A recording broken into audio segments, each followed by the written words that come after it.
বিনোদন জগতে তারকা মানেই আকাশপথে বা বিলাসবহুল গাড়িতে যাত্রা, এমনটাই ভাবত নেটিজেনরা। তবে গত কয়েক বছরে সেই ধারণা বড়সড় পরিবর্তন এসেছে।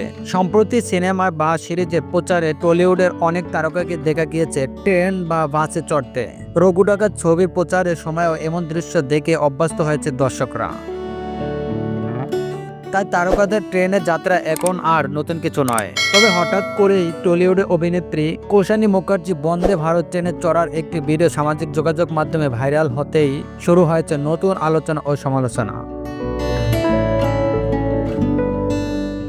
ভাইরাল হওয়া ভিডিওতে দেখা যায় একেবারে সাধারণ পোশাকে অভিনেত্রী বন্দে ভারত ট্রেনে ওঠার জন্য প্ল্যাটফর্মে হাঁটছেন।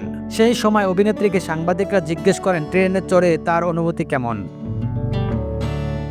প্রশ্নের জবাবে কৌশানী যে উত্তর দেন তাতে শুরু হয় আলোচনা। অভিনেত্রী বলেন, প্রায় 20 বছর পর ট্রেনে উঠলাম। ছোটবেলায় বাবা মায়ের সঙ্গে ট্রেনে উঠেছিলাম, আবার এখন সত্যি একেবারে আলাদা অনুভূতি হচ্ছে, যা ভাষা প্রকাশ করা যাবে না।